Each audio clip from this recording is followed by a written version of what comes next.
Welcome to this online revision session for AQA FP1, which we will be looking at the January 2010 question 6 on matrices and transformations.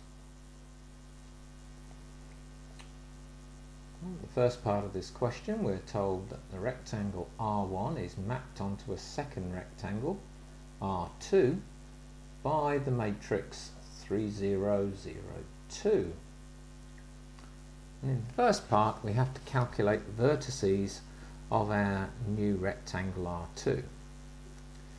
Now, one way of doing this is to take each of the points in turn and multiplying them by this matrix. So for example, if we take the point 1, 1, which is the bottom left hand corner, we can see that we're going to get 3 times 1, 0 times 1, which gives us 3. Similarly, 1 times 0, 2 times 1 gives us 2. Remember, it's row multiplied by column gives you one number. And so our new coordinate is 3, 2, which we can plot on our graph. Similarly then, we could multiply each of our coordinates by the matrix 3, 0, 0, 2 to get our 4 solutions, our 4 points. Or we could just consider the alternative as to what this matrix does, because we can see that the first column tells us what happens to the base vector I. It becomes 3 0, so 1 0 becomes 3 0, so in other words it's multiplied by 3. And the second column gives us the image of J. Now remember, that's the base vector 0, 1, which has now become 0, 2, so that has been multiplied by 2. So we can see that this is a two-way stretch with a scale factor of 3 in the x direction and a scale factor of 2 in the y direction. So in turn we could just take each of the coordinates and multiply the x value by 3 and the y value by 2. So 1, 1 becomes 3, 2, 3, 1 becomes 9, 2, 3, 2 will become 9, 4, remember multiplying by 3, multiplying by 2, and then 1, 2, the fourth corner of the rectangle, will become 3, 4. Okay, and then we can just plot each of those points in turn. So it's 3, 2, 9, 2, 9, 4, and 3, 4, and then draw our rectangle around here and label it R2. So, working out the coordinates correctly, multiplying by 3 and multiplying by 2 will give us a method mark, and assuming we do them all correctly, we'll get an accuracy mark for them being correct. And then of course 1 mark for drawing the rectangle appropriately on our diagram. So that's just a B1 mark for that part. And I would join those up to make the rectangle. It's not so easy drawing straight lines on here. So here's one I did earlier. Okay, so there's R1 and this is R2 here. Okay, the next part then says R2 is rotated 90 degrees clockwise about the origin to give a third rectangle R3, and we've got to label it on our diagram, or draw it and label it. Okay, so 3, 2 will become 2, negative 3. So we'll go to here. You can see that this line running from here to here is perpendicular to this one down from here to here. Now what was a horizontal line becomes a vertical line. So 2, negative 3, and then at 9, 2 will become 2, 9, which takes it down to here. And then we know the rectangle's got a width of 2, So it will come in here and here. And so our rectangle we need to draw is just in, apologies, my rectangle I need to draw will just come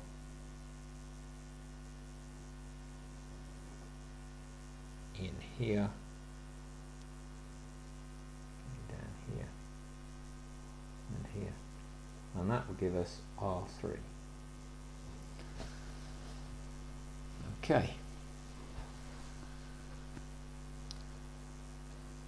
So, assuming we've done that correctly, we will get 2 marks for it completely correct. We've got some errors in it, it would only be 1 mark. The next part then says write down the matrix of the rotation which maps R2 onto R3. So again, we can, either you might have learnt this, but the way that I find them is to think about the base vectors. So this is the base vector j, and this is the base vector I, remembering that I is 1, 0, j is 0, 1. So if we're going to do a rotation of negative 90 degrees, because remember negative 90 is an anti-clockwise rotation, then I will now point down in this direction, so this will be I dashed, and j after the rotation will point this way, so that will be the image of j, or j dashed, and then our matrix which performs this rotation is made up from the base vectors images I dashed and j dashed. So I dashed is now 0, -1, and j dashed is 1, 0. So that's using the base vectors. If you've not used the base vector method before, then quite possibly you will have just learnt what the particular rotation matrix is. Or you could use the fact that the rotation matrix is given in its general form as cos theta sine theta minus sine theta cos theta, and substitute in negative 90 degrees to obtain the appropriate matrix in that way.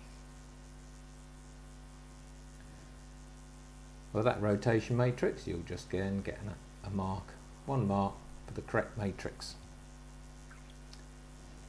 And finally, in part C, we will need the transformation which maps R1 onto R3. So if you remember, we had the matrix, which was the two-way stretch, which was 3, 0, 0, 2. And then we've just performed a rotation of 90 degrees clockwise, or negative 90. And if you remember, strictly speaking, we should then write the matrices in the reverse order in order to obtain the correct matrix for the transformation. And so to do that, we then have to just multiply them together. So you can see this is the first transformation, this is the second, so it's the first followed by the second. They're in reverse order when we multiply them. So we get 0 times 3, 1 times 0, which is just 0. Then we get minus 1 times 3, 0 times 0, so that's negative 3. Then we get 0 times 0, 1 times 2, which is 2. And then finally, the final row with the final column, so it's 0 times minus 1, 0 times 2, which gives us 0. So again, an appropriate multiplication will give us a method mark, and then an accuracy mark for obtaining the correct matrix to represent the combined transformation.